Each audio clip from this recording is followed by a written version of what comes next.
Scouty le Baptiste.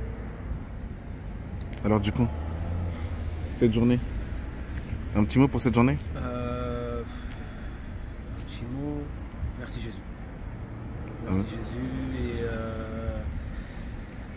on sent que vraiment en fait le Seigneur est à la porte. Hein.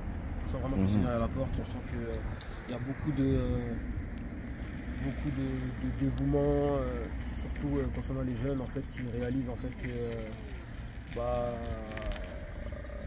que le monde c'est pas forcément quelque chose de jouissant et qu'il n'y a rien de mieux que le Seigneur en fait. Donc vraiment j'encourage en fait toute la jeunesse et tous les hommes vraiment à venir au Seigneur parce qu'il revient. Il revient. Amen. Voilà. Alors du coup, qu'est-ce qui t'a donné envie de te faire baptiser? Alors c'est quoi ton prénom déjà? Karel. Bonjour Karel. Après, comme ce qu'il a dit, dans la vie en vrai, j'étais dans une période assez difficile, beaucoup dans le péché, la vie mondaine quoi, beaucoup de malhonnêteté, enfin j'étais pas forcément très heureuse. Et un jour j'ai ouvert ma Bible et j'ai commencé à méditer la parole. Waouh. Et j'ai retrouvé la paix, on va dire, dans Amen. ma vie. Et à partir de ce stade-là, je me suis dit, je ne vais pas attendre 6000 ans pour donner ma vie à Jésus. Waouh. Surtout que lui, il l'a pas forcément fait dans le besoin non plus. Et c'est plus ça qui m'a motivée en vrai à donner ma vie à Jésus aujourd'hui, trouver la paix et la sagesse. Mais surtout, voilà. Tu as un parcours atypique. Ça, je suis née dans une famille catholique, mais je me suis convertie à l'islam. Waouh. Tu pratiquais? Ouais, mais sauf que je ne sentais pas forcément, même quand je priais, il n'y avait pas forcément quelque chose dans mon cœur où je ne ressentais pas forcément grand chose. Et même, j'étais musulmane, mais j'écoutais des louanges. Du coup, je me suis dit, ça colle pas. Ah, ça? Et c'est à partir de ce moment-là où j'ai commencé à prier et à méditer la parole. Hein. Et puis voilà. Amen. C'est comme ça. Mais c'est incroyable, tu as entendu une prédication sur le baptême et tu t'es dit, je vais me faire baptiser. Tu peux nous raconter un peu? Je suis venue avec ma cousine du coup à l'assemblée. Et j'étais déjà dans le doute, j'avais déjà envie de me baptiser mais j'étais pas sûre de moi. Et quand j'ai entendu l'enseignement sur le baptême, je me suis dit mais pourquoi attendre 20 ans pour me baptiser alors qu'en vrai je peux le faire même tout de suite s'il le faut. Amen. Et puis voilà, en vrai c'est comme ça que j'ai eu l'envie et c'est toujours pas parti même s'il y a eu beaucoup d'a priori, de remise en question, l'envie a été toujours là et voilà. Et si tu aurais un petit mot à donner aux personnes qui hésitent à se faire baptiser, tu dirais quoi? Baptisez-vous et n'attendez pas d'être sûr de vous pour le faire. Amen, amen, amen, gloire à Dieu.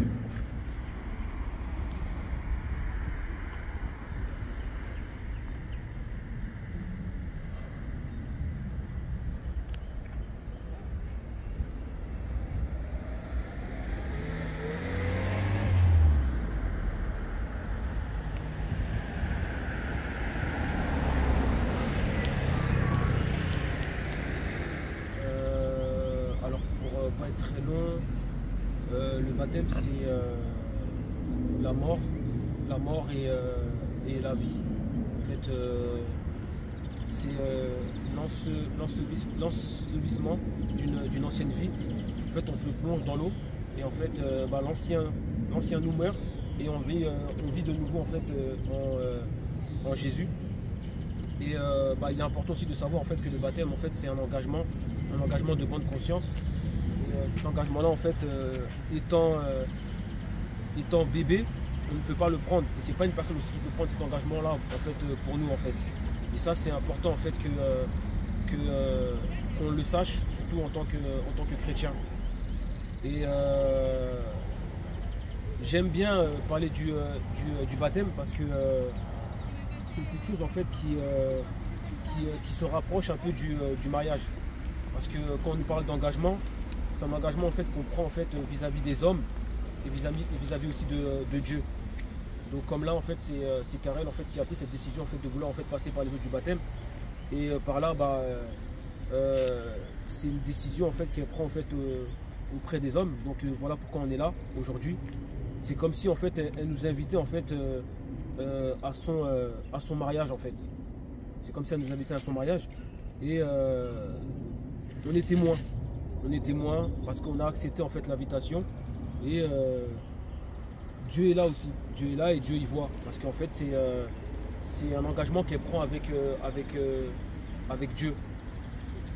Et il faut savoir que la vie en Christ en fait se résume pas simplement en fait, au baptême. C'est beaucoup plus que ça.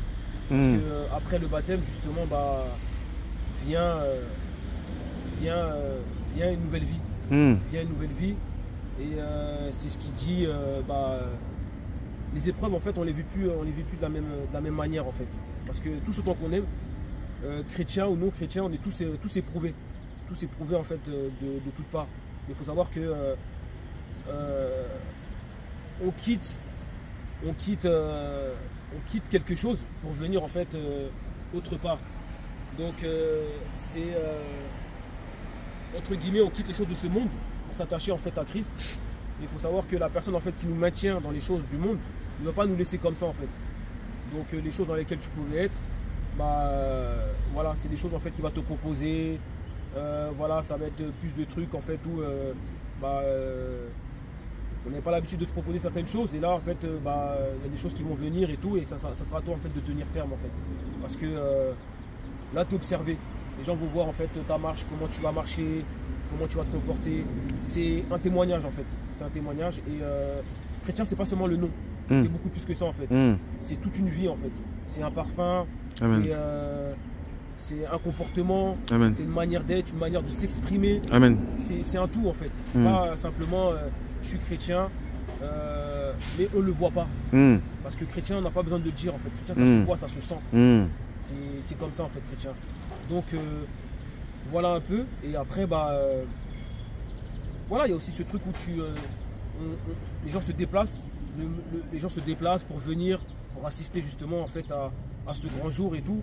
Donc il faut aussi considérer les gens qui ont fait le déplacement. Et je sais que voilà, tout ça en fait, les gens en fait ne restent pas indifférents à tout ça en fait. Donc en tout cas je bénis le Seigneur pour ta vie. Amen. En fait, parce que voilà, je sais que tu viens de loin. Et la Bible dit que personne ne peut venir à lui, personne ne peut venir à Christ si le Père ne l'attire. Et je sais que si tu es là, c'est le Seigneur qui t'a attiré ici. Donc, Amen. Donc je bénis le Seigneur pour ça. Amen. Voilà. Amen, gloire à Dieu. Amen. Tu vas jamais t'en remettre à Christ, tu vois. N'oublie jamais pourquoi tu as donné ta vie à Christ. Tu vois. N'oublie jamais ça et commence toujours par là. Commence toujours par demander au Christ si c'est sa volonté. Demande toujours si tout ce que tu fais c'est dans son sens. Plaît à Dieu, essaie de plaire à Dieu au maximum. Parce que en vrai c'est le but d'une vie, tu vois. Il faut que tu plaises à Dieu le plus. Et voilà, en tout cas je suis fier de ton engagement.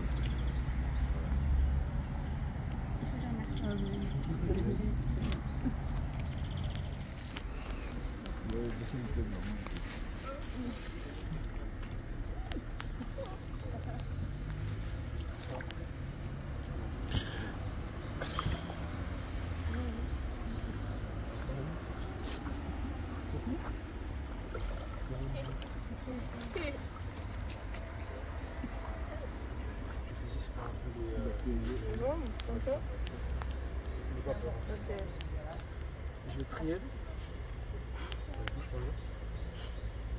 Seigneur, merci pour ta grâce, merci pour ton amour.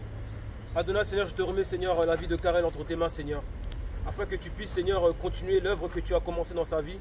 Merci, Seigneur, pour toutes les personnes, Seigneur, qui ont pu venir, Seigneur. Merci, Adonai, Seigneur, pour ceux qui n'ont pas pu venir. C'est toi, Adonai, Seigneur, qui a permis ce jour, ce grand jour. Je la baptise, Seigneur, au nom de Jésus.